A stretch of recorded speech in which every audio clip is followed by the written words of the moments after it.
Hey everyone, this is Paulo Rivera. I'm about to move out to the West Coast and I'm going to be leaving this studio. So I figured now would be the best time to kind of take stock and see what my workstation looked like in 2013. I get a lot of questions about what my setup is.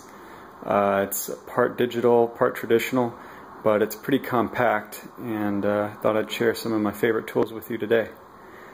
First up, we have my chair. I got that last year. It's I think it's called the Apollo.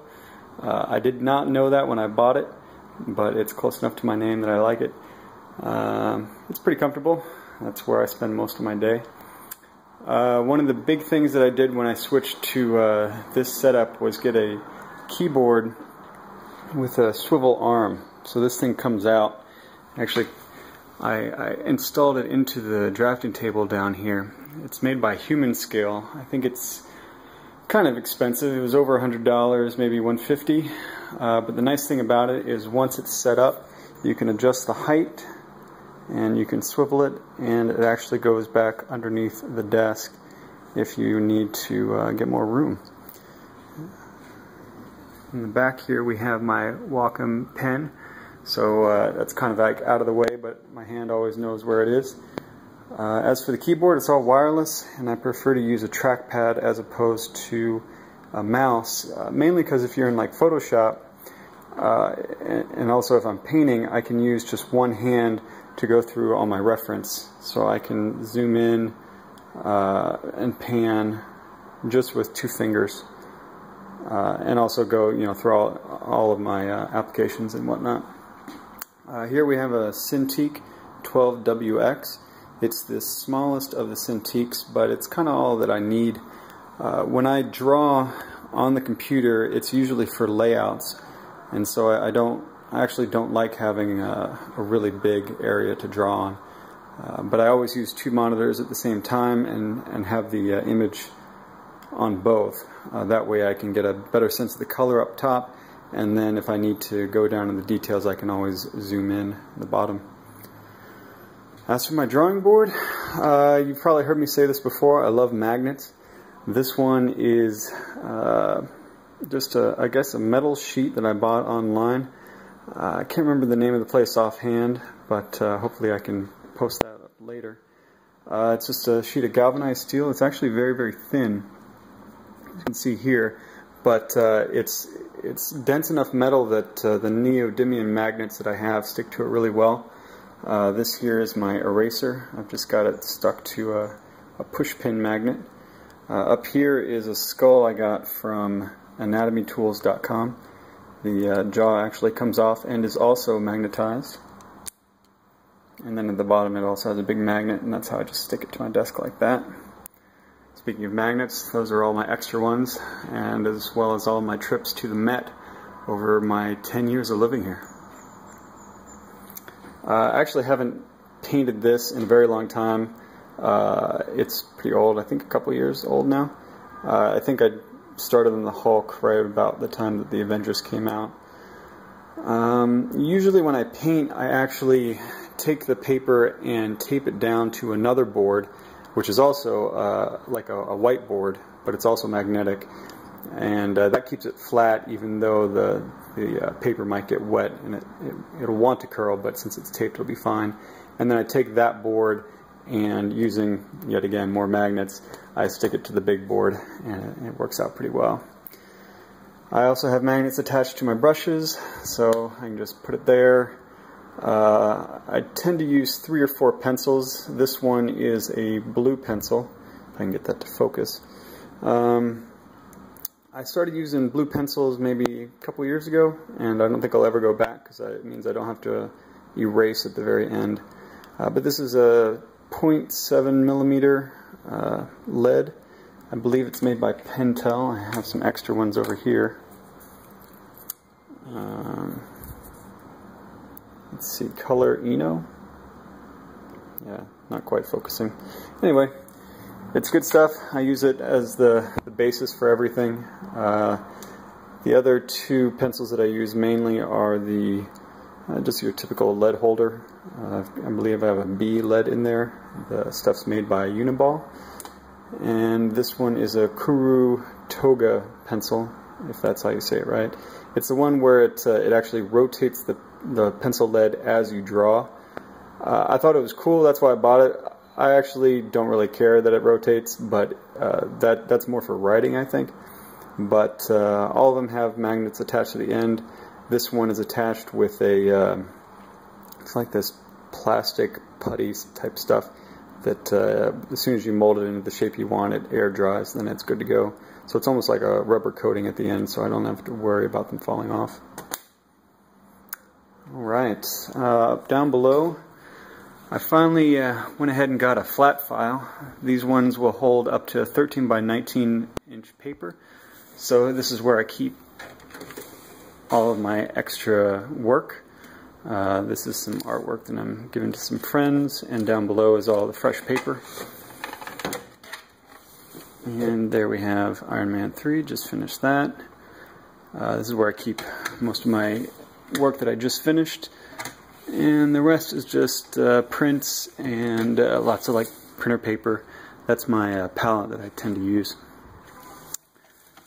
Up above we have the R1900 Epson printer. It's a 13 by 19 printer. It works pretty well.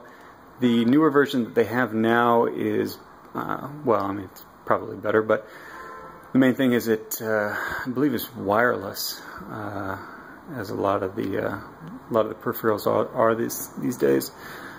Up above we have my other Epson piece of equipment. This is the, what is it, GT20000. One of the most expensive things I bought. I think it was about $1,000 at the time when I bought it in 2009, but it's still kicking. I hope it survives the trip out west. If it doesn't, it means I will have to spend a lot more money. Down below it's just like some cheapo shelving I got from Amazon, and a bunch of books that I love and I like to keep around. This, of course, is my Daredevil Billy Club that I also use anytime anyone holds a spear or a sword or anything else that superheroes tend to hold. Those are all the tools. You know, basically if I use it a lot, I have a magnet on it and I stick it up there.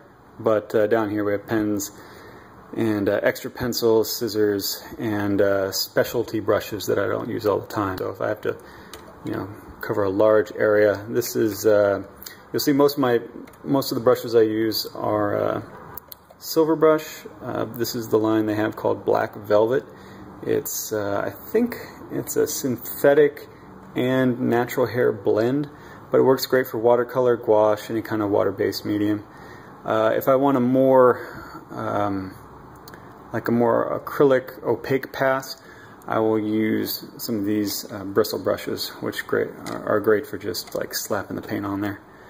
I always have my water bottle, spritzer bottle right next to me, because I always have to, you know, wet down the palette, and then use a lot of white. This is acrylic gouache, and you know, that goes into pretty much almost every painting I do, whether it's watercolor or acrylic.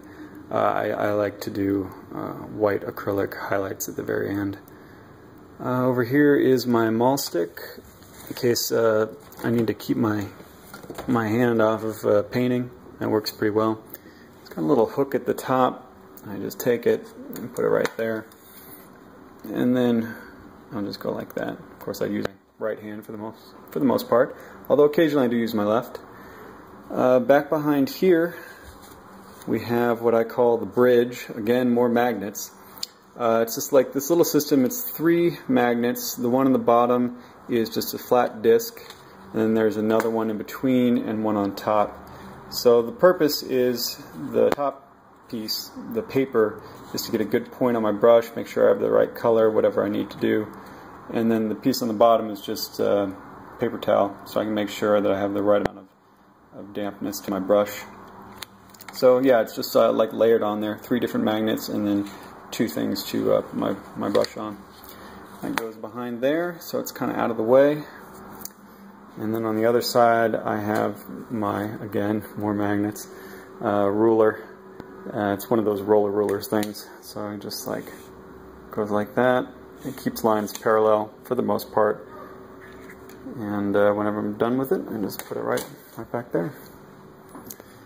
And of course is my little brush washer. Works pretty well. Doesn't have a whole lot of water in it right now because I haven't painted or inked in a while. The top thing, I've shown it on the blog before. Let's see if I can get a good shot of it. It's just a little piece of wire that I stuck onto it, and what it allows you to do is just take the brush and pull it through. This is of course a dry brush, but it will take all the excess water out of the brush, and I find it invaluable. You know, I don't know what I'd do without it. Here we have, this is how I do my ink. This little palette cup system is actually from my Stay Wet palette, which is down below in the set of drawers down there. And this is one of the cups that came with it. I tend to use Holbein ink, and that's just like a little cup in there. I usually put it in, let it sit for a while so it gums up a little bit. Not totally, but I just don't like ink that's straight out of the bottle because it's almost too runny. And if you let it air dry just a little bit before you use it, it tends to get a little thicker and a little bit more opaque. I'm trying to think what else. Oh yeah, over here we have the other two big purchases from anatomytools.com. One is the female figure and one is the male.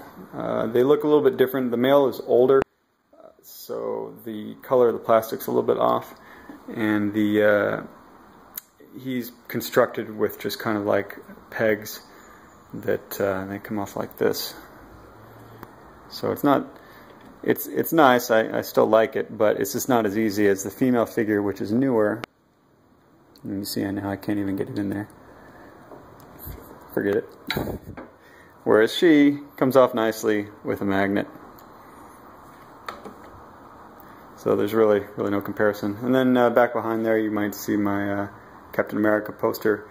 It's the only painting I've done that I actually framed and like keep out because I spent a whole lot of time on it.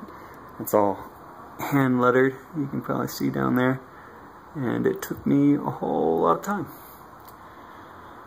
Let's see, other than that, I'm not crazy about my lighting situation, but you know, it does alright. It's actually a floor lamp that is on my desk. We just had it lying around and I figured I can use that. Back here we actually have more of my Mythos maquettes. This is Steve Rogers, aka Captain America. And this is a fedora because I've been doing Green Lantern, Green Hornet covers lately, and he always wears a fedora. Alright, and last but not least, of course, we have my gun rack, which is probably my prized possession. These are all 1/6 scale guns that I've been collecting over the years. Sometimes I ask my parents for them for Christmas. This is the latest edition, the M4 carbine rifle. And I haven't actually gotten a chance to draw it yet, but hopefully I will. But you know, anytime I have a project where I think I'm gonna need to draw lots of guns, I'll just buy a new one and add it to the collection. But yeah, that's it. This is gonna be it. As far as this setup goes, I'll probably do something similar to it when I get out west, but it's worked out really well for me for about 2 years, and I think I'll keep doing it. I hope you enjoyed this. Westward ho!